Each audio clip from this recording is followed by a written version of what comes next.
servitude perpétuelle à vous et à votre sainte mère. Donc Jean-Eudes lui-même parle de cela dans Vie et Royaume. Et puis ensuite, il y a le 25 mars 1637. Ah, vous connaissez bien ce texte, le vœu du martyr, élévation à Jésus pour s'offrir à lui en qualité d'hostie de victime. Donc j'y reviendrai parce que ça fait partie du sens du 25 mars. Et puis, bien sûr, le 25 mars 1643, voilà, qui est le jour de la fondation de notre congrégation. Donc voilà, c'est intéressant de voir comment, enfin, dans la première partie de la vie de Jean-Eudes, parce que là, donc le 25 mars 1643, il a 41 ans. Voilà, donc cette première partie de sa vie, il y a quand même tous ces 25 mars. Sa conception, sa vocation, le vœu de servitude, le vœu du martyr et la fondation de la congrégation. Il me semble que ça dit déjà quelque chose du sens, en tout cas dans l'expérience spirituelle de Saint Jean-Eudes. Alors arrêtons-nous sur le sens théologique. Euh, nous aujourd'hui, on dit qu'on fête l'Annonciation. Voilà. Et en fait, je crois qu'à l'époque, on parlait bien sûr de l'Annonciation, mais c'était la fête de l'Incarnation qui était très importante. Aujourd'hui, on en a fait quasiment une fête mariale, alors que c'est avant tout une fête du Seigneur. C'est-à-dire que c'est l'incarnation du Verbe dans le sein de la Vierge Marie. Et il me semble que c'est le point de départ pour lui de sa compréhension du charisme de la congrégation. Alors j'ai retenu trois aspects. Voilà. Le premier aspect que Saint Jean-Eudes contemple dans cette fête de l'Annonciation, dans la fête de l'incarnation du Verbe, c'est euh, la contemplation de l'anéantissement. D'où, hein, que ça fait peur à personne, mais je vais les expliquer un peu. Ce qui est contemplé, c'est comment Dieu, dans une décision souveraine, décide de venir dans notre condition humaine. Voilà, de descendre. Le texte central ici de la méditation, c'est Philippiens 2, voilà, l'hymne aux Philippiens. Jésus-Christ, lui qui est des conditions divines, n'a pas revendiqué d'être traité à l'égal de Dieu, mais s'il s'est dépouillé, hein, le verbe grec c'est ekenosen, ça veut dire se vider de soi, il s'est dépouillé, prenant la condition de serviteur, devenu semblable aux hommes et reconnu homme à son aspect. Et puis après, il s'est abaissé jusqu'à la croix. C'est pourquoi Dieu l'a exalté. Donc le texte le plus important dans la méditation de l'incarnation selon Saint Jean-Eudes, c'est Philippiens au chapitre 2, l'hymne aux Philippiens. C'est cela qu'il contemple. Voilà, ce mouvement d'abaissement, ce mouvement de renoncement que le Verbe fait avec comme motivation nous manifester l'amour de Dieu. Voilà, pour Jean-Eudes, la plus grande manifestation de la miséricorde de Dieu, c'est l'incarnation du Verbe. Voilà. Donc il y a des micros à couper, s'il vous plaît. Voilà. Voilà, je vous ai mis pas mal de petits textes. Je pourrais vous les envoyer après, hein, si vous voulez, mais euh,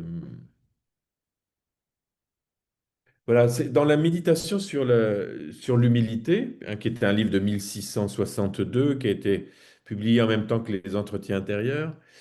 euh, voilà, Jean-Eudes médite, la première méditation, c'est sur nous, sur notre propre néant.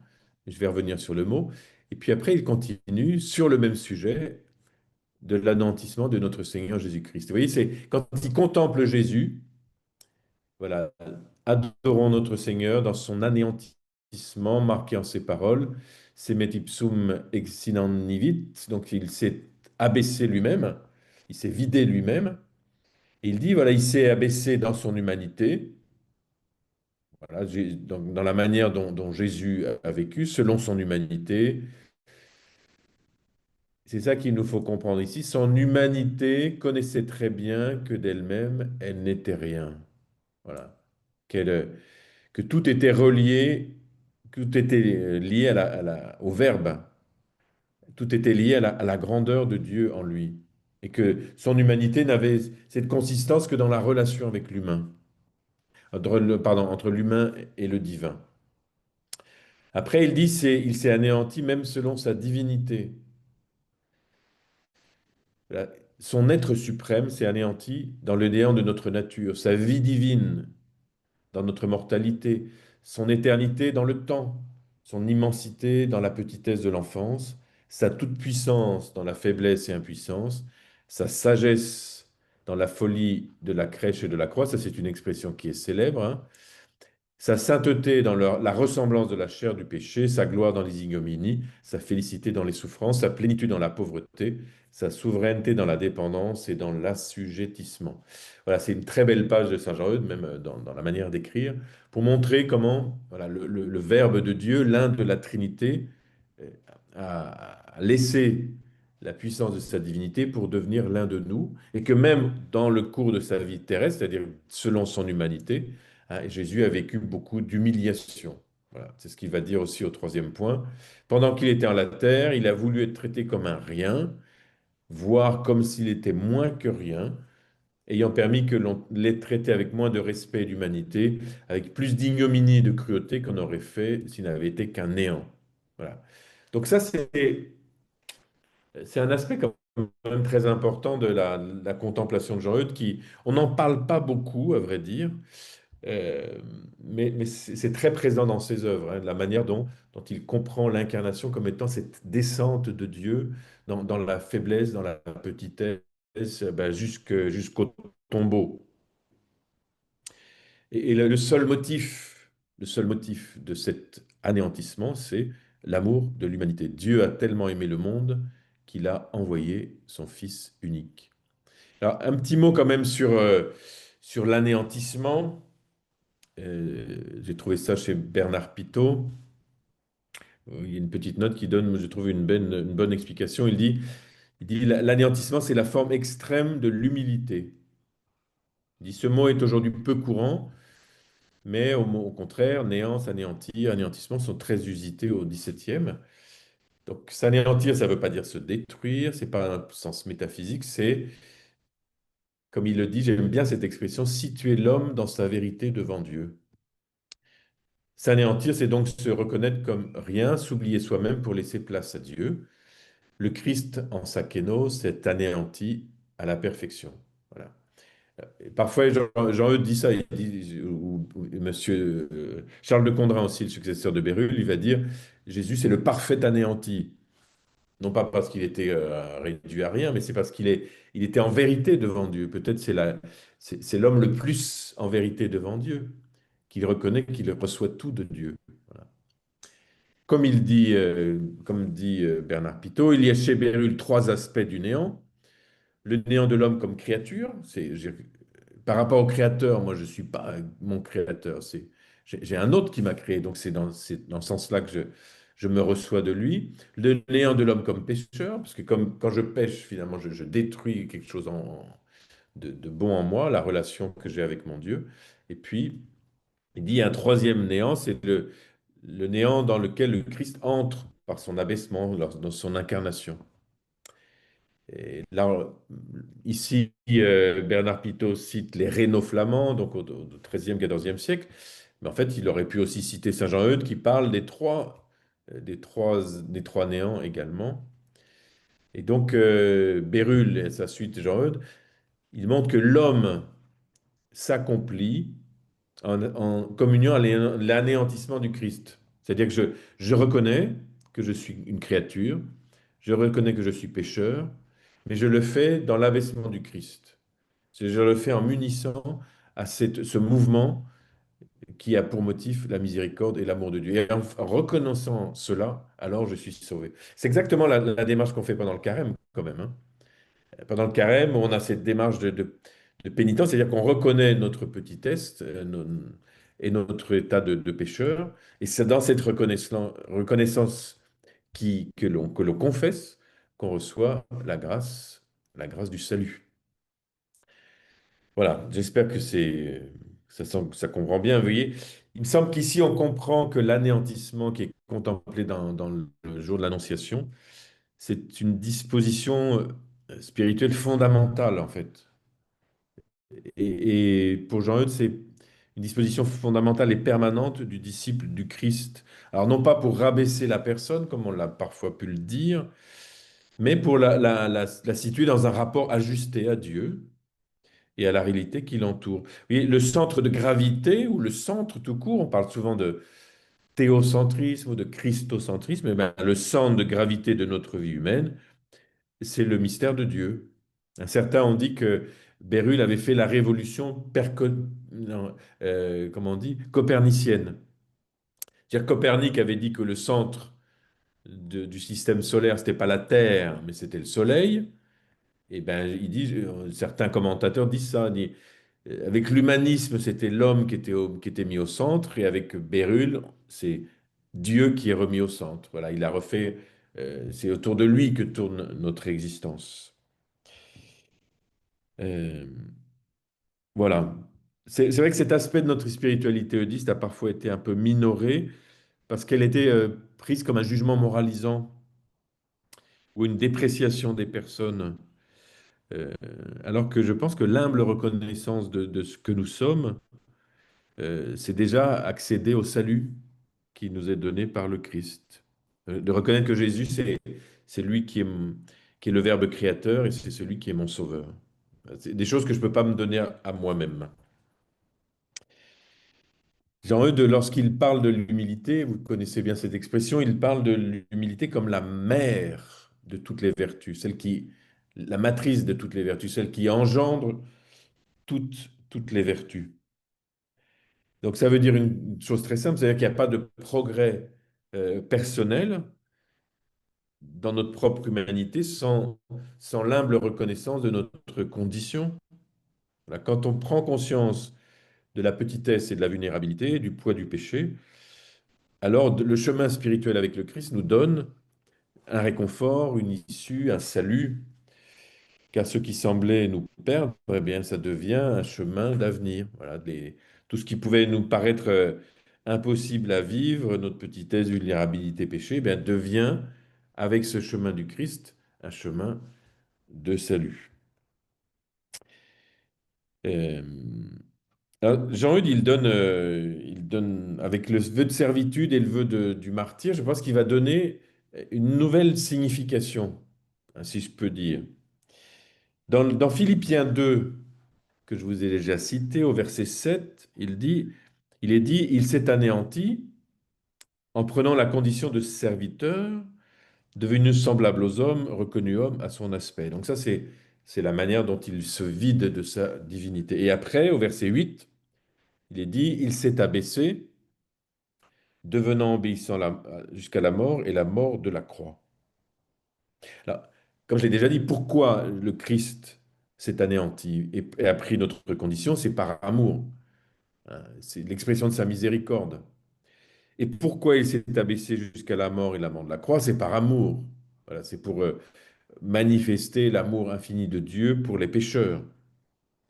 Donc on pourrait dire de manière bon, un petit peu poussée que le verset 7, quand il est dit il s'est anéanti, prenant la condition de serviteur, devenu semblable aux hommes, ça c'est le vœu de servitude. Je reconnais au fond mon état de créature et de pécheur, voilà, humblement devant Dieu, et en faisant cela, j'accède au salut. Et puis le verset 8, il s'est abaissé, devenu obéissant jusqu'à la mort et la mort de la croix. Moi, je le comprendrais comme étant le fondement du vœu du martyr de Saint Jean-Eudes. C'est-à-dire que ce n'est pas simplement Jésus qui prend notre condition, mais en prenant notre condition, il va jusqu'au bout de sa mission, qui est de réconcilier les pécheurs avec Dieu. Et en fait, en allant jusqu'au bout de la mission, c'est ça le sens du vœu du martyr. Voilà, je vous ai mis un petit extrait là, vous pouvez regarder. Un extrait du vœu du martyr donc de 1637. Donc, il fait ce vœu en l'honneur et hommage de toutes ces choses, en union du très grand amour par lequel vous vous êtes offert à votre Père, dès le moment de votre incarnation, donc il est bien là, l'amour dès le moment de l'incarnation, donc l'annonciation, et en qualité d'hostie et de victime, afin d'être immolé pour sa gloire et pour notre amour par le très douloureux martyre de la croix. Donc c'est là où je me dis, ce verset 2, verset 8 du chapitre 2 de Philippiens, il est là peut-être comme le fondement profond ici. Non seulement il s'est incarné, mais il a été jusqu'au bout de la mission. Donc il dit, comme aussi en l'union de tout l'amour de votre très sacrée mère, de tous vos saints martyrs, je m'offre et me donne, je me voue et me consacre à vous, ô Jésus mon Seigneur, en l'état d'hostie et de victime, pour souffrir en mon corps et en mon âme, selon votre bon plaisir et moyennant votre sainte grâce, toutes sortes de peines et de tourments, et même pour répandre mon sang et vous sacrifier ma vie, par tel genre de mort qu'il vous plaira, et ce, pour votre seule gloire et votre pur amour. Donc vous voyez, lorsqu'il va jusqu'au bout de sa mission. En fait, je pense que c'est la dimension missionnaire du vœu de servitude que Jean-Eudes a donné dans le vœu du martyr, qui est propre à lui pour le coup. Voilà. Euh, il y avait déjà ça qui était visible, par exemple, dans Vie et Royaume, où il est dit, où Jean-Eudes médite sur le mystère de l'incarnation, il dit, dès le moment de son incarnation, il a fait profession d'obéissance à son Père, c'est-à-dire qu'il a fait profession de ne faire jamais sa volonté, mais d'obéir très parfaitement à toutes les volontés de son Père, de mettre toute sa félicité et sa joie en cela. Il a fait profession de serviteur au regard de son Père. C'est la qualité que son Père lui donne, parlant par un prophète, tu es mon serviteur Israël. Et donc là, vous voyez, on a déjà les chants du serviteur d'Isaïe, qui ensuite deviendront les chants du serviteur souffrant. Donc c'est déjà là. Vous voyez, c'est la qualité qu'il prend lui-même, prenant condition d'esclave, donc Philippiens 2,7, s'abaissant jusqu'à un état et forme de vie humble et servante à ses créatures, jusqu'à l'opprobre et au supplice cruel et servile de la croix, pour l'amour de nous et pour la gloire de son Père.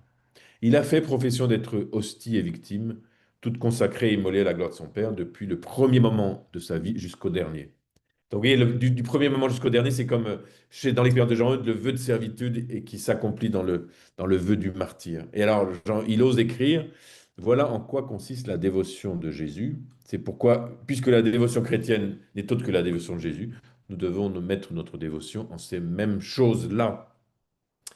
Donc, la dévotion ici, c'est la dévotion chrétienne, c'est-à-dire la manière de vouer notre vie à Dieu. Voilà, c'est ça que ça veut dire. Le sens même de la vie de Jésus-Christ, c'est ce don, hein, ce don par amour, où il donne, il renonce à sa divinité et il se donne à nous jusqu'au bout. Alors, je continue toujours sur ce thème de l'abaissement parce qu'il me semble que ça dit quelque chose aussi. euh, Ça permet de comprendre le sens du sacerdoce chez Jean Eudes. Alors, je sais qu'il y a des confrères qui travaillent sur ce sujet. Euh, Dans l'esprit de Saint Jean Eudes, et puis comme d'autres, comme Monsieur Ollier, l'Annonciation, et puis ce double abaissement dans notre condition et puis jusqu'à la croix, c'est l'inauguration du sacerdoce du Christ. C'est intéressant parce que notre tradition chrétienne, elle regarde Jésus-Christ comme grand prêtre, mais pas simplement le jeudi saint ou le vendredi saint. Elle le regarde au moment de son incarnation. C'est-à-dire que c'est à ce moment-là que l'on voit que Jésus déjà est grand prêtre, dans le sens où à travers l'offrande de lui-même, hein, il réalise le sacrifice de paix qui nous met en communion avec Dieu. Euh, voilà. Et donc, c'est certainement pour ça que ce service, enfin, ce sens sacerdotal de l'incarnation fait que nous avons nous-mêmes été fondés le 25 mars comme société de prêtres. Bon, voilà ce qu'il dit dans le mémorial de la vie ecclésiastique. Si nous considérons ce que Jésus est et ce qu'il fait au regard de soi-même, nous verrons qu'étant le souverain prêtre, il veut prendre aussi la qualité d'hostie, et que se regardant comme une hostie, alors ici, hostie, ça veut dire sacrifice, hein, une hostie destinée à la mort et au sacrifice pour la gloire de son Père. Il s'humilie et s'anéantit soi-même incessamment. Donc on retrouve la même citation, hein, toujours Philippiens 2,7. Et toute sa vie n'est autre chose qu'une mort perpétuelle à toutes les choses de ce monde et à toutes ses volontés. Je suis descendu du ciel non, pour faire non pas ma volonté, mais la volonté de celui qui m'a envoyé. Et vous savez combien ce qui est marqué ici en Jean 6 va se retrouver ensuite lorsque Jésus sera au jardin des Oliviers à Gethsémani. Et Jean-Eudes continue, sa vie est un sacrifice continuel, tout ce qui est en lui à l'honneur de son Père. Donc l'incarnation, il me semble que chez Jean-Eudes, c'est un acte sacerdotal, c'est-à-dire l'acte du médiateur entre Dieu et les hommes, comme dit la lettre à Timothée, ce médiateur qui s'offre pour donner à tous accès à Dieu. Voilà, par le fait d'être l'offrande qui s'anéantit, qui se donne totalement par amour, il fait que la personne humaine, nous-mêmes, nous tous, nous pouvons accéder à Dieu. Voilà. Mais ça peut avoir de grandes conséquences quand même, hein. Si le sacerdoce chrétien que nous, prêtres, nous trouvons notre forme, on va dire ça comme ça, dans cette matrice de l'abaissement du Christ pour le salut de tous. Ainsi, imaginons que si c'est vraiment ça le sens de notre sacerdoce chrétien, hein, de pouvoir offrir notre vie, voilà, offrir notre vie pour le salut du monde, que finalement, nous tous, comme prêtres, on est invités à vivre ce vœu du martyr. Il me semble que oui, hein. Bon. Il me semble que si, quand on signe chez les eudistes, c'est aussi pour cela. Donc, de vivre en communion avec l'abaissement du Christ et vivre dans ce sacerdoce qui est qui est l'anéantissement de soi comme hostie. Voilà, vous me direz hein, quand vous réagirez, ça m'intéressera. Voilà, donc ce premier point, quand on contemple l'annonciation, l'incarnation, c'est autour de ce thème de l'anéantissement. C'est bon, je ne prends pas trop de temps.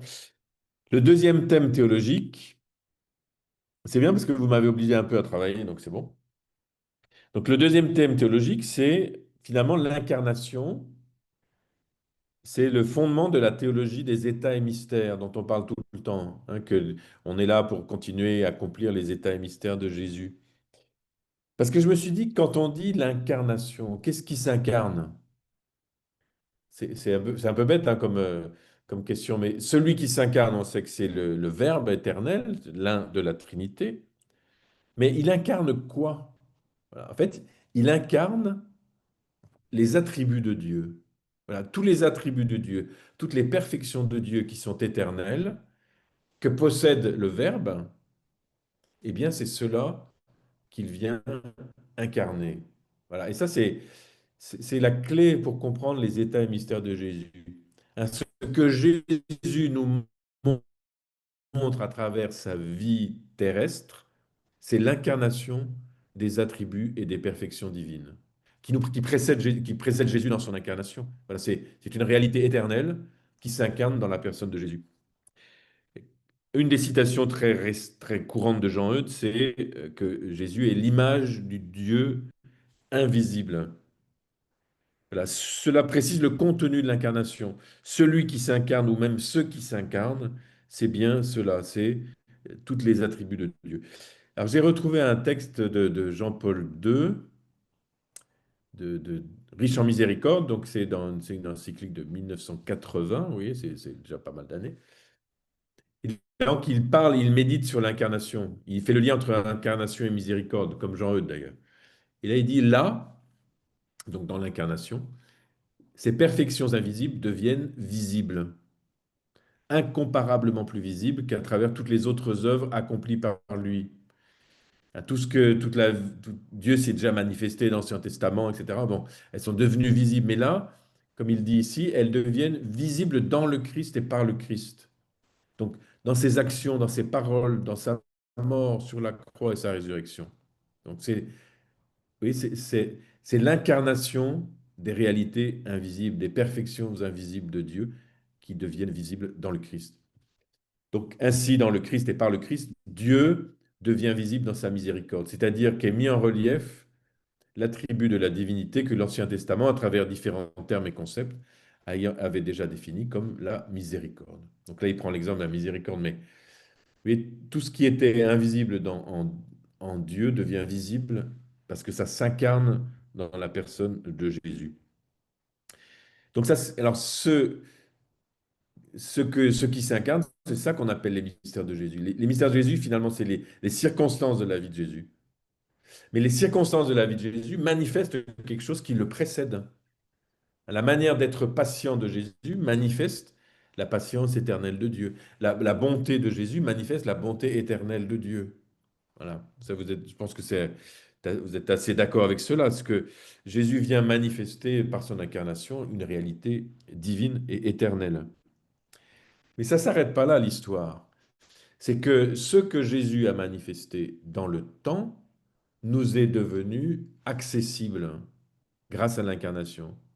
Hein, toutes les attributs et les perfections de Dieu, du coup, sont devenues à notre portée. Elles sont devenues visibles. Et lorsque nous méditons les états et les mystères de Jésus, nous demandons la grâce de participer aux attributs et perfections éternelles. Hein, c'est ça la théorie de Saint Jean-Eudes. J'ai trouvé un théologien jésuite qui parle de ça dans le livre, là, Jésus-Christ, l'unique médiateur. Verbe incarné, voilà, le Christ vit son existence et son propre destin humain hein, dans les limites de la condition humaine et accomplit visiblement l'événement du salut comme un événement de notre histoire. Voilà, il est rentré de l'histoire. Très bien. Parce que son humanité est unie à la personne du Verbe, les actes, donc on pourrait dire les actes, les paroles, tout ça, les actes de Jésus sont à la fois historiques, c'est un moment précis, et transhistoriques. Ils traversent l'histoire, ils vont plus loin que l'histoire. D'un côté, ils remontent aux origines, donc ça précède l'incarnation, et de l'autre, ils accomplissent la fin des temps. Ça, c'est de notre côté. Principe de récapitulation du côté de l'alpha des temps, le Christ achève celle-ci du côté de l'oméga. Oui, on y pensera quand on fera alpha et oméga le jour sur le cierge pascal. Donc du côté de l'alpha des temps, c'est-à-dire que c'est avant l'incarnation, et du côté de l'oméga des temps, ben, c'est l'achèvement de l'histoire où on est. Et donc, entre les deux, c'est là où on est, nous. Entre ces deux extrêmes, il accomplit au cours des générations, en se faisant le contemporain de chacune. Il communique ce qu'il est lui-même, non pas sous le mode d'une génération charnelle, mais le mode d'une génération spirituelle qui passe par la foi et le baptême. Voilà, donc tout ce que Jésus a vécu précède Jésus parce que c'est éternel et continue dans le temps. Mais ça vient dans notre temps, ça entre dans le temps et ça se communique à nous par la foi et le baptême. En recevant celle-ci, dans cette génération spirituelle, nous renaissons dans une humanité nouvelle, spirituelle, qui est celle de Jésus-Christ. Nous sommes greffés sur l'humanité du Christ. Nous devenons les membres de son propre corps. Jean-Eudes, il en parle tout le temps de ça. Alors, il ne dit pas greffé, il dit on participe à l'humanité du Christ et on devient les membres de son corps. Ça, il parle beaucoup de l'image du corps, hein, 1 Corinthiens 12. Alors, tous ces dons nous viennent de la puissance de la divinité. Hein, c'est parce que c'est des réalités éternelles, les attributs éternels, les perfections de Dieu. Donc, ça vient de la puissance de la divinité, mais ils s'accomplissent par la médiation de son humanité, parce qu'il s'est incarné. Voilà. Donc, c'est le sens de l'incarnation, c'est de mettre à notre disposition les attributs de Dieu. Voilà, accompli une fois pour toutes, et s'exerçant continuellement dans le corps à la fois historique et mystique qu'est son Église. Hein, quasi, il y a une page de Saint Jean-Eudes, c'est dans Vie et Royaume, page 310 par là, il y a quasiment les mêmes mots, hein, comment Jésus continue et accomplit dans le corps de son Église jusqu'à la fin des temps, hein, ses états et ses mystères.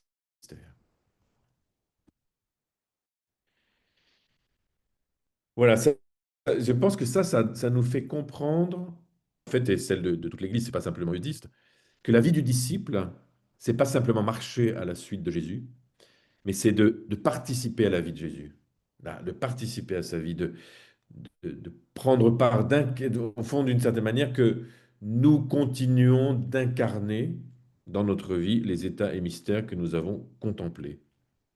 On incarne dans notre humanité ce que nous avons contemplé du Verbe qui a incarné des perfections éternelles. Voilà. Et du coup, quand on dit qu'on est créé à l'image et à la ressemblance de Dieu, Enfin, c'est ce qu'on dit dans l'écriture et dans la théologie. Ça devient une réalité, en fait, dans notre existence. Nous incarnons ici et maintenant ce que le Christ a incarné à un moment dans l'histoire. Et ça passe par lui, par la foi en lui. Pour preuve, il y a le catéchisme qui, vous savez que j'aime bien ce passage-là, catéchisme d'Église catholique 521, qui nous dit ça, tout ce que le Christ a vécu, il fait que nous puissions le vivre en lui et qu'il le vive en nous. Par son incarnation, le Fils de Dieu s'est en quelque sorte uni lui-même à tout homme. Donc, vous voyez, par l'incarnation, on la retrouve ici. C'est-à-dire que par son incarnation, dire que c'est quelque chose qui devient disponible pour tout le monde à travers les générations. Donc, nous sommes appelés à ne faire plus qu'un avec lui, ce qu'il a vécu dans sa chair pour nous et comme notre modèle. Il nous y fait communier, voilà, communier ou participer comme les membres de son corps. Et ici, c'est une des deux citations de Saint Jean-Eudes dans le catéchisme de l'Église catholique, où il dit précisément le trésor de notre spiritualité. Nous devons continuer et accomplir en nous les états et mystères de Jésus et le prier souvent qu'il les consomme et accomplisse en nous et en toute son Église. Car le Fils de Dieu a dessein de mettre une participation, de faire comme une extension et continuation de ces mystères en nous et en toute son Église, par les grâces qu'il veut nous communiquer, par les effets qu'il veut opérer en nous par ces mystères, et par ce moyen, il veut les accomplir en nous. Mais voyez, je parle de ça parce que l'incarnation, finalement, c'est la condition de possibilité de notre vie chrétienne. C'est parce que les mystères de Dieu se sont incarnés en la personne de Jésus que nous, aujourd'hui, nous pouvons vivre de ce même don, de tous les attributs de Dieu. Voilà, il a permis, au fond, l'incarnation a permis la manifestation de Dieu sur la terre en la personne de Jésus et nous rend participants aujourd'hui par la foi. Donc c'est pour ça qu'il me semble que l'incarnation ici, c'est quelque chose de très important pour nous. Au fond, on lit l'Écriture en voyant que tout ce qu'on apprend de Jésus-Christ, c'est l'incarnation du mystère de Dieu. Voilà. Et quand on regarde même toute la passion qui va venir, ça peut donner le vertige, hein. Comment comment le mystère de Dieu se manifeste lorsque Jésus lave les pieds de ses disciples, lorsqu'il accepte la souffrance de la passion, etc. C'est le mystère de Dieu qui se révèle, il est l'incarnation. Voilà. Et le troisième élément théologique que je voulais souligner avec vous, c'est le oui de Marie. Donc le 25 mars, on célèbre l'incarnation du Verbe en la Vierge Marie dans son corps. Donc c'est celle qui a dit oui. C'est comme ça souvent qu'on l'a défini. Qu'il me soit fait selon ta parole, fiat. Donc ce oui, en fait, ce consentement de la mère de Dieu, la mère de Jésus, c'est bien l'objet de la contemplation et de l'admiration de l'école française et en particulier de Jean Eudes. Mais ce qui est intéressant, c'est que dans l'école française, il y a deux oui, en fait, qui se répondent. Il y a le oui de Jésus, qui est donc Philippiens 2,7, le oui de Jésus qui accepte de devenir l'un de nous et qui a l'écho dans le oui de la Vierge Marie. Et en fait, il y a une espèce de jeu des deux oui, là, le oui du Fils et le oui de la Mère. Et Jean-Paul II en parle aussi dans Redemptoris Mater. Marie donne son consentement après avoir entendu toutes les paroles du messager. Elle dit, je suis la servante du Seigneur, qu'il m'advienne selon ta parole. Ce fiat de Marie, qu'il m'advienne, a déterminé du côté humain l'accomplissement du mystère divin. Voilà, c'est comme cela que Marie est avant tout contemplée. C'est parce que par son oui a déterminé, c'est quand même fort hein, la phrase, a déterminé du côté de la personne humaine, de notre côté quoi, a déterminé l'accomplissement du mystère divin. Il y a une pleine harmonie avec les paroles du Fils qui, suivant la lettre aux Hébreux, dit au Père en entrant dans le monde, tu n'as voulu ni sacrifice ni oblation, mais tu m'as façonné un corps. Voici, je viens pour faire, ô Dieu, ta volonté. Hébreux 10, qui est très souvent médité par Jean Eudes. Donc, vous voyez, il y a le Fils qui dit oui au Père, et puis il y a la Vierge Marie qui dit oui au Père. Et en fait, c'est la rencontre entre les deux qui permet l'incarnation. Donc, le mystère comme dit Jean-Paul II, le mystère de l'incarnation s'est accompli lorsque Marie a prononcé son fiat, qu'il m'advienne selon ta parole, rendant possible, pour ce qui la concernait dans le plan divin, la réalisation du dessein de son Fils. Oui, il y a je trouve ça tout à fait extraordinaire hein, de voir qu'il y a l'écho là, des deux oui. Parce qu'en fait, il y a dans le chemin spirituel, il y a un troisième oui. C'est le nôtre. C'est comment est-ce que nous, aujourd'hui, on contemple le oui de Marie et on dit oui au Christ pour lui offrir notre vie, pour vivre avec lui ce chemin d'humilité, pour vivre avec lui ces états mystères. Voilà, le oui de Marie devient le modèle de notre oui, de notre consentement. Voilà. Euh, et qu'est-ce qu'a provoqué le oui quand on y réfléchit? Hein.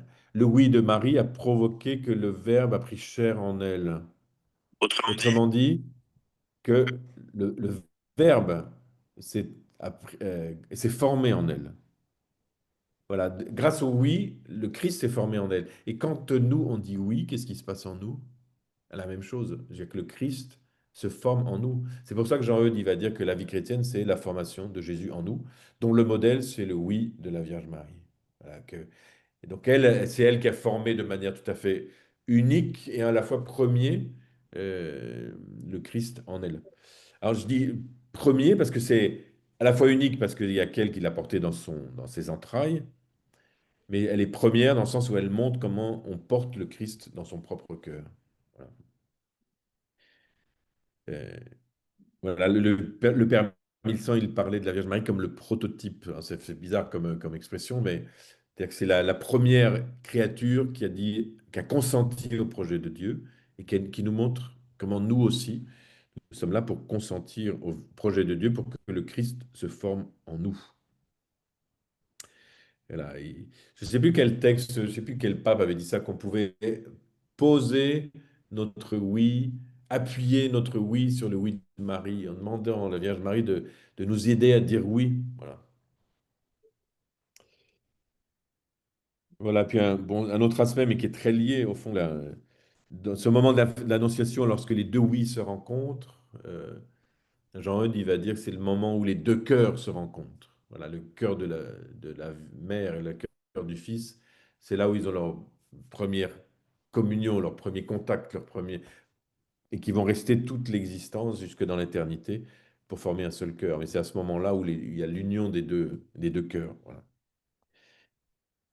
Bien, donc là, c'est le sens théologique. Alors après, je vais aller beaucoup plus vite, hein, mais euh, c'est comment est-ce que ça nous inspire aujourd'hui? Je pense que c'est les trois éléments que je vous ai donnés, là, ils peuvent nous inspirer quand même ce grand trésor qui est lié à la fête de l'incarnation, la fête de l'Annonciation. Euh, la première chose, il me semble que c'est le processus de croissance spirituelle. Je crois que je ne sais plus si je l'ai mis, même si j'ai un peu modifié mon texte. Voilà, le processus de croissance spirituelle qui jaillit de la contemplation du Christ dans son abaissement. Hein, par exemple, dans les entretiens intérieurs, où Jean nous fait méditer sur notre état de créature, il nous fait méditer sur notre état de pécheur et sur notre état de sauvé. Voilà. Il y a la même chose dans les méditations sur l'humilité, où il a davantage sur le néant. Mais après, les entretiens intérieurs, on lui dit la même chose, mais de manière plus positive. Enfin, c'est-à-dire qu'on reconnaît qu'on est créature, on reconnaît qu'on est pécheur sauvé, et on reconnaît grâce au baptême. Mais pour dire que l'incarnation, je pense que ça nous remet aussi dans ce processus de regarder notre croissance spirituelle dans la contemplation du Christ qui s'abaisse. Et puis de comprendre que l'humilité, c'est l'éthos, c'est-à-dire que le milieu d'être, la manière d'être, l'éthos permanent de la vie chrétienne. Il n'y a pas de vie chrétienne s'il n'y a pas d'humilité. Et que l'offrande, devient aussi la forme du ministère sacerdotal. Pour nous prêtres, c'est quand même très important de comprendre que voilà, on est là pour s'offrir dans notre ministère, pour se donner jusqu'au bout. C'est certainement aussi le fondement du vœu de zèle chez nos sœurs, avec cette contemplation du Verbe qui s'anéantit. L'autre élément que ça nous donne pour aujourd'hui, qui peut être une source d'inspiration, c'est toute la méthode de contemplation des états et mystères de Jésus comme une pédagogie de lecture de l'Évangile. Mais plus encore, c'est une manière de comprendre la vie chrétienne ou la vie humaine, on pourrait dire, depuis la résurrection, comme étant la continuation, l'accomplissement de la vie de Jésus dans notre vie. Et ça, c'est possible parce que justement, c'est l'incarnation des mystères de Dieu dans la personne de Jésus. Et puis, le troisième grand élément, il me semble que c'est la dévotion mariale qui est centrée sur le oui, ouais, les limitations de Marie, au fond, l'information, la formation intérieure à sa suite.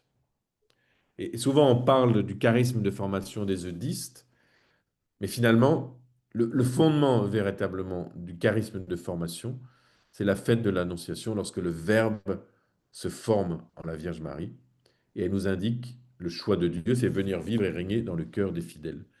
Voilà, ce que veut faire le Verbe en se formant en Marie, c'est pour nous, c'est pour qu'il puisse venir dans notre propre vie. Voilà, après, il y aurait des questions à continuer, hein. Par exemple, euh, comment, comment l'incarnation, ça qualifie, comment, vous voyez comment l'humilité de l'incarnation qualifie nos relations fraternelles ou nos relations pastorales. Je veux dire que est-ce que l'humilité, elle est là pour nous aider à vivre les uns avec les autres? Bah, certainement, hein, je pose la question, j'ai la réponse, mais comment on fait œuvre comment l'humilité du Christ, ça vient transformer notre manière d'être avec autrui. Voilà. Vraiment, si on arrive à méditer sur l'humilité du Christ, ça peut que changer notre manière d'être. Et alors avec avec les fidèles aussi, d'ailleurs. Ou bien comment est-ce que l'incarnation, là, comment l'incarnation de ce choix de Dieu, ce choix de miséricorde, c'est un critère de discernement dans nos implantations. Alors, on a plein de critères, il faut que ça marche, tatati tatata, c'est bien et c'est nécessaire, mais est-ce que l'incarnation devient un critère de discernement dans nos choix? Voilà. Et puis, comment est-ce que ça vient aussi euh, toucher notre manière de gouverner? Vous voyez, est-ce que c'est pas facile, hein, le Père Paul m'écoute,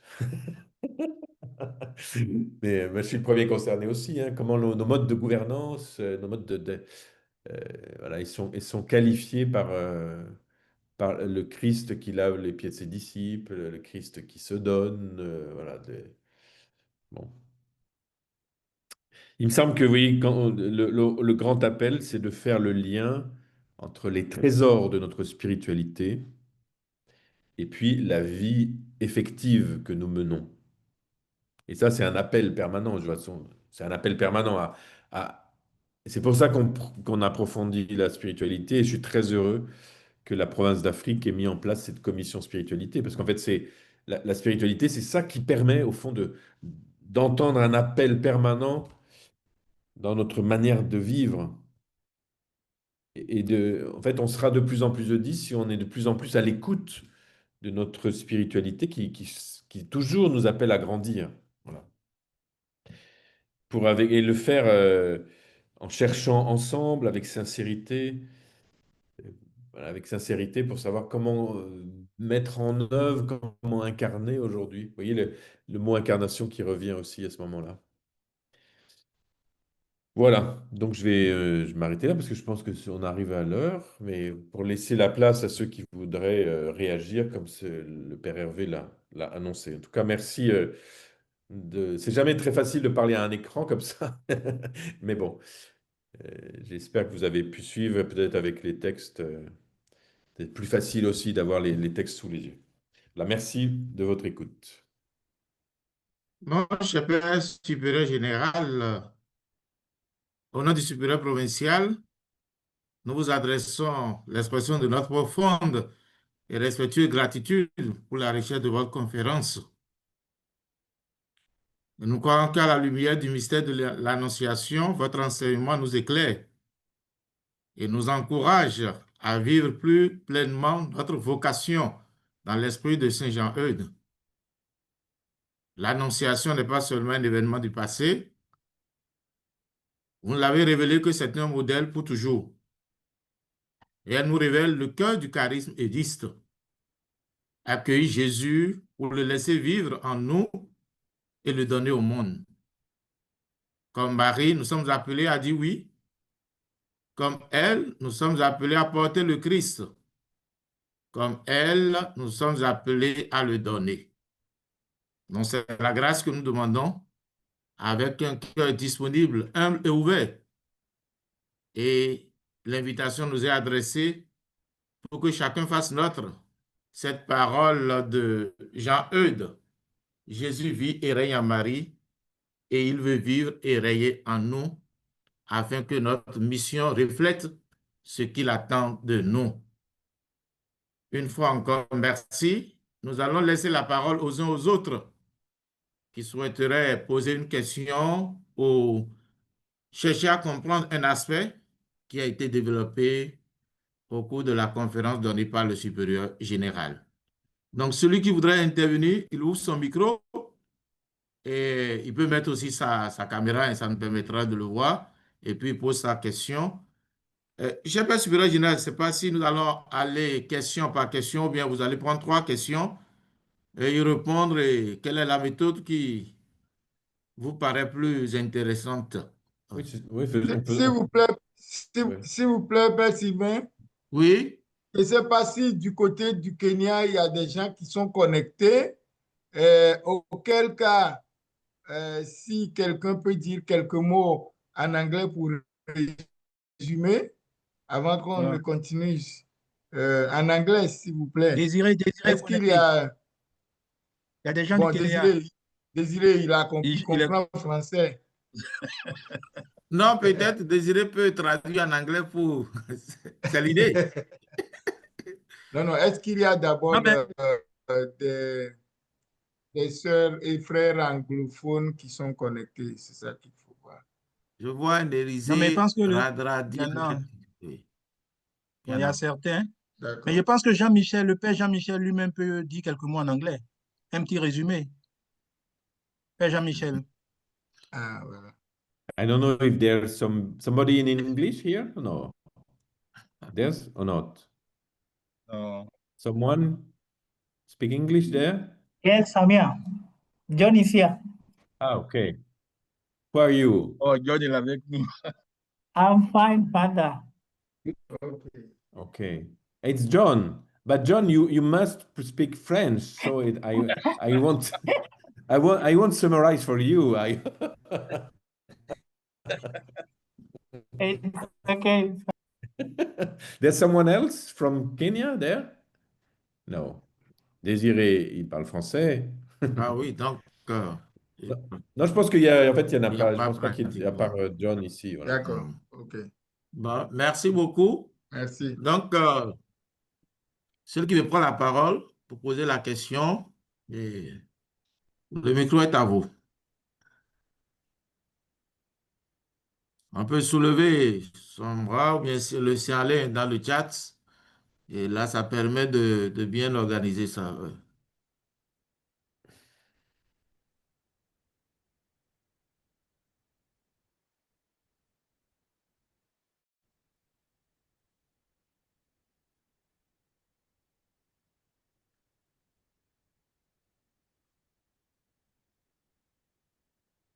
Bon, moi, je voudrais bien. Je voudrais bien. Oui, le père Actu Ouais. et puis le Burkina. Ouais.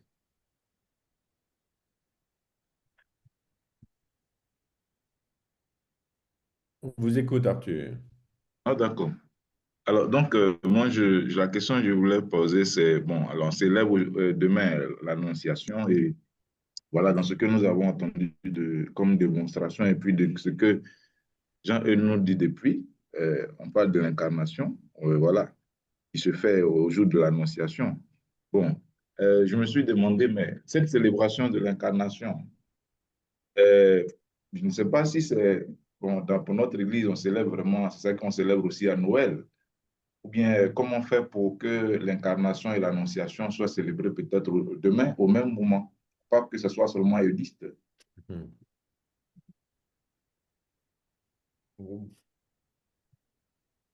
Précise un petit peu, Arthur. Donc, je reprends si vous voulez. J'ai dit, ouais, en écoutant bien hein, ce qui est juste, aujourd'hui on parle de, demain on parlera de l'annonciation et qui ne se fait pas sans voilà, l'incarnation qu'on a démontrée. Et je dis aussi que pour notre Église, nous célébrons Noël, Noël, la naissance de notre Seigneur. Je ne sais pas si là-bas on peut parler aussi d'incarnation aussi, hein, je ne sais pas. C'est la, Dans notre monde, la naissance de c'est la notre monde. nativité. Voilà. Là, c'est la nativité. Oui, mais bon, quand il vient dans notre monde, je ne sais pas. Nativité, d'accord, quand il vient dans notre monde. Bon, c'est pourquoi, en fait, la question que je veux poser, à quel moment donc on peut célébrer vraiment l'incarnation dans notre Église Ok. par rapport à l'annonciation? Bon, merci. Parce que je ne sais pas si Oui, oui. Père Arthur, merci. Le Père Gérald va répondre. Oui, merci. Ouais, non, je comprends bien. En fait, ça suppose. En fait, et à l'époque, au XVIIe siècle, c'était assez fort. En fait, le moment de l'incarnation, c'est l'Annonciation. Voilà. C'est pour ça que la place du 25 mars dans toutes les textes, dans les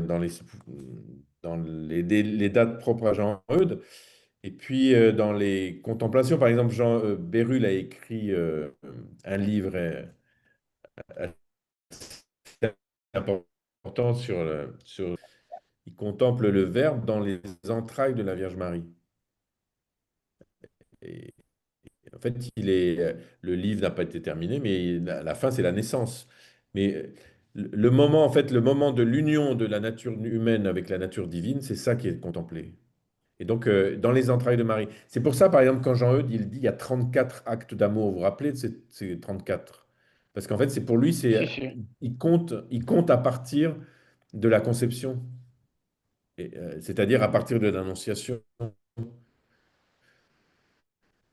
Parce que nous, on dit toujours il a 33 ans, etc. Jean-Eudes dit non, 34, parce qu'il faut rajouter les 9 mois, quoi. La gestation de Jésus, véritablement, est incluse dans la contemplation de Jésus. Alors que nous, on n'est plus habitué à ça, d'une certaine manière. Hein. On pense à partir de sa naissance, de sa venue, de son entrée dans le monde. Mais en fait, le Verbe, il rentre dans la condition humaine à partir de l'Annonciation et non pas à partir de Noël. Voilà. En fait, ça donne même une certaine conception de la personne humaine. C'est que la personne humaine, elle est là, parce que la nature humaine est embrassée par le Verbe éternel au moment du oui. Voilà. Je ne sais pas si c'est clair, Arthur, mais c'est vrai que le peuple de C'est bon, Dieu, c'est bon. le peuple de Dieu est plus habitué à voir l'incarnation au moment de la naissance qu'au moment de l'annonciation. Mais je pense que ça serait justement peut-être intéressant, avec ce que j'ai essayé de vous partager, de mieux comprendre ce que signifie l'annonciation. Voilà. À l'époque, en fait, au XVIIe siècle, la grande fête, c'était la fête de l'annonciation, plus que la résurrection d'une certaine manière. Hein, de mettre en avant le mystère pascal. En fait, même chez saint Thomas, je dis que la résurrection, c'est un des grands miracles de Jésus, ou c'est le plus grand miracle de Jésus. Mais ce qui est contemplé avant tout, c'est l'incarnation, comment Dieu vient dans notre réalité. Voilà. C'est les théologiens plus contemporains qui ont remis la place centrale dans le mystère pascal. Voilà. Ce qui est vrai aussi, hein. Je veux dire que le mystère pascal, c'est l'accomplissement, au fond, de l'incarnation. Voilà. Bon, ça demanderait beaucoup d'explications théologiques, mais c'est comme ça que c'est compris aujourd'hui. Voilà. C'est- Merci, mon père. Merci Merci. beaucoup. Oui, nous attendons. Sylvain, Oui, Hervé, Kwasi, vous avez la oui, parole. merci beaucoup, mon frère. Je voulais demander au père Amorio, est-ce qu'on ne pourrait pas dire que l'annonciation est le moment où Jésus a été engendré en Marie? Oui, tout à fait. Voilà. Voilà, c'est-à-dire quand le Verbe se fait chair, c'est ça, il est engendré en Marie. Voilà. Oui, Merci, oui, mon père. tout à fait. Et il y a un très beau texte de, comment il s'appelle? C'est un académicien français où il y a toute la création qui retient son souffle. Alors il imagine, c'est une très belle poésie, où il y a toute la création qui est entière, qui est, alors les animaux, les oiseaux, les plantes, etc., qui sont là en disant, et puis tous les saints, tous les patriarches, qui disent, va-t-elle dire oui? Voilà. Et puis après, il y a le oui de Marie, qui est ce moment où il y a l'engendrement, exactement. Mm. Il y a le Père Spéro qui lève la main. Le Père Spero. Père Spero, vous avez la parole. Le Gabonais. Ah, il y a la main levée, mais il n'y a pas le Oui. son. Non, mais chez lui, jusqu'à un passé récent, les audios ne venaient pas. Même à l'appel, là, souvent, il peut écrire, mais il ne peut pas parler. Ah. Bon, il peut nous envoyer sa question par un Voilà, s'il peut message écrire sa écrit. question, peut-être que ça sera facile. Et quand je l'appelle, Oui. souvent, c'est comme ça. Ok, merci, Arthur. Oui, merci.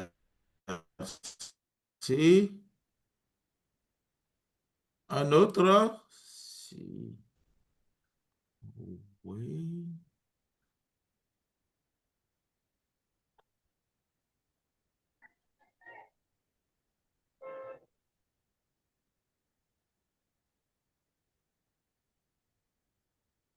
Et puis, quoi si tu veux reprendre Ah, la parole? Spéro, ça y est, il est en vue. Oui. Je crois que Son son micro est fermé. signalement est sur été Spiro a fermé son micro, s'il peut l'ouvrir.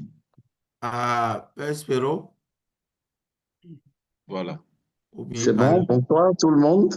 c'est bon. Bonsoir, Père Spero. Oui. D'accord. Merci beaucoup au supérieur général Oui, pour tout ce que oui, nous avons vécu là tout à l'heure. Merci beaucoup. C'est vraiment de haute facture. Alors moi, je n'ai pas une question en tant que tel. Je voudrais juste savoir si il pourra mettre à notre disposition le test après. C'était tout pour voir si on pourra peut-être le relier et puis bien se l'approprier. le, C'était ma question. ouais. Le monnayé, quoi. Ah mais bien sûr. Hervé, quelle drôle de parole. Non, non, il n'y a pas de Vecho, problème. ça va? Il n'y a pas de problème. Je refais quelques révisions parce que j'ai vu qu'il y avait quelques petites fautes et puis je vous l'envoie. Je l'envoie au Merci père. beaucoup, D'accord. Père Merci Général. beaucoup, Padre. Oui. Merci bien.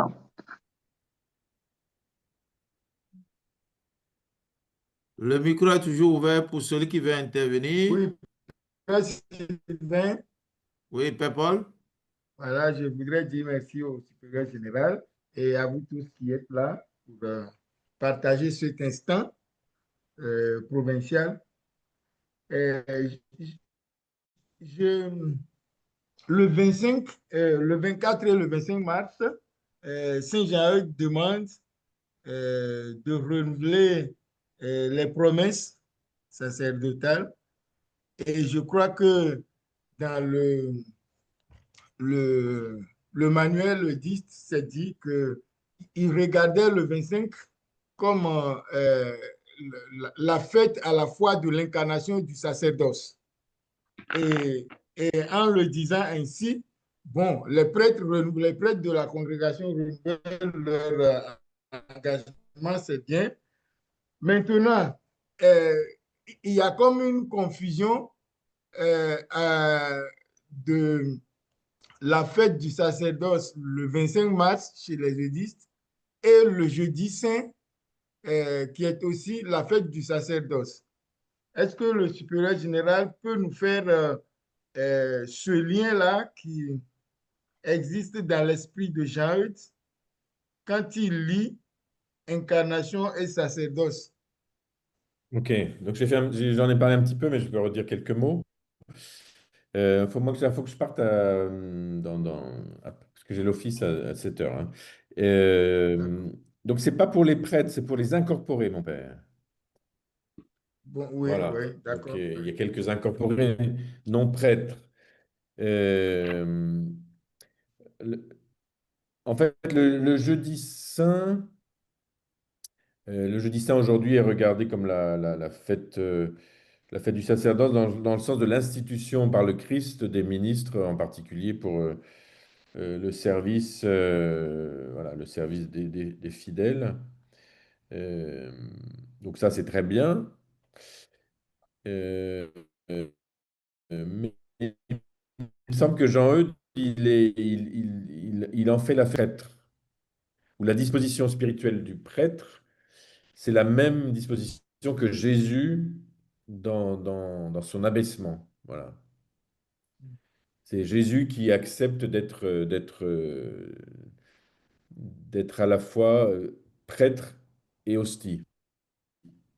Voilà, il insiste beaucoup là-dessus, en fait, beaucoup plus sur la qualité du prêtre comme hostie. Voilà. Alors nous, on n'est plus habitués du tout à parler comme ça, mais en fait, c'est le prêtre qui s'offre, le prêtre qui se donne, s'il est consacré dans le célibat, c'est aussi pour pouvoir se donner totalement au service de son peuple. Voilà. Donc en fait, euh, Jésus exerce son sacerdoce dès son incarnation. C'est ça que ça veut dire. À travers cet abaissement de lui-même. Euh, et surtout, il exerce le ministère de médiation, hein, puisque dans sa personne, Jésus est homme et Dieu, et donc il est le médiateur. C'est-à-dire que le mot, s'il fallait prendre un mot contemporain, on dirait il est l'interface. Il est l'interface, c'est ça le sens du mot médiation peut-être, l'interface entre Dieu et les hommes. Mais précisément parce qu'il a en sa personne les deux natures. Voilà.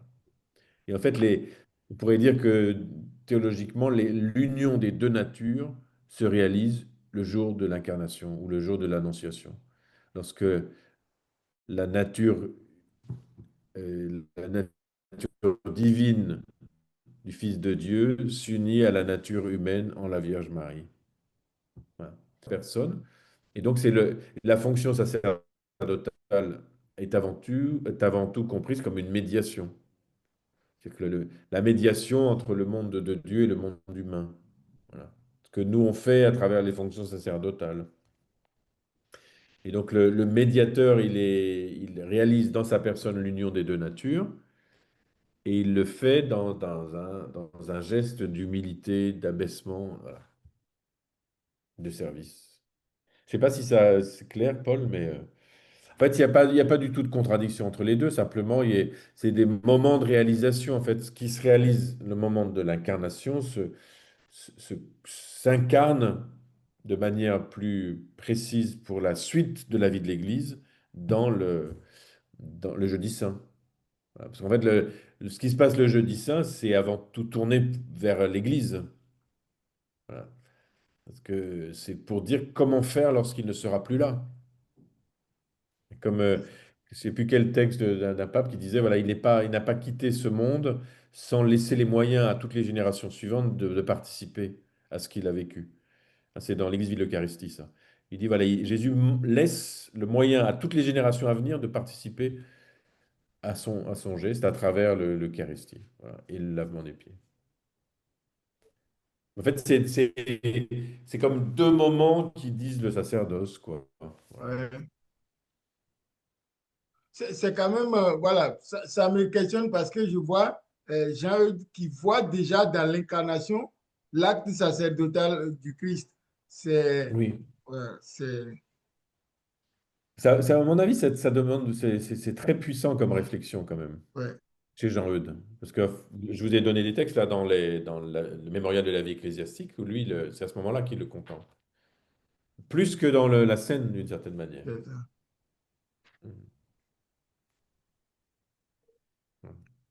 Bon, merci beaucoup. Oui. Je ne sais pas si il y a encore une petite question, sinon nous allons avancer dans Oui, le programme. je voudrais juste, si vous permettez, Ouais, c'est non, le Daniel. dernier intervenant. Oui. OK. Vous avez la parole. Je salue le général, je le remercie. Nous avons ouvert aussi cette lucarne afin que les associés que nous sommes puissions participer à cette conférence.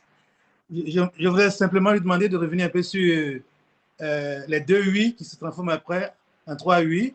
Le oui de Jésus, le oui de la mère, et puis, à notre niveau, ça peut transformer en troisième oui. Il faudrait qu'il revienne un peu là-dessus. En fait, il y a le oui du Fils, là, le oui éternel, ça vous le comprenez bien. C'est Bérulle qui parle, il dit il y a un dialogue dans la Trinité. Le dialogue dans la Trinité, c'est le Père qui envoie le Fils, enfin c'est en Dieu évidemment, le Père qui envoie le Fils pour pouvoir accomplir la mission dans la force de l'Esprit. Et donc le verbe de Dieu qui consent à cet abaissement. Voilà. Donc il y a un oui en Dieu, il y a un consentement en Dieu pour vivre le mystère de l'anéantissement, c'est-à-dire de quitter son privilège divin pour pouvoir participer à la nature mortelle humaine. Voilà.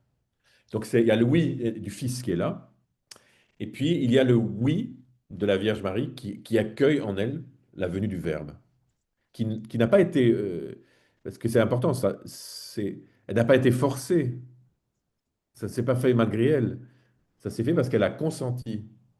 Voilà, parce qu'il y a pas d'amour sans liberté. Donc il y a l'amour éternel de Dieu pour son humanité qui le pousse à envoyer son Fils. Dieu a tant aimé le monde, et le Fils qui dit oui.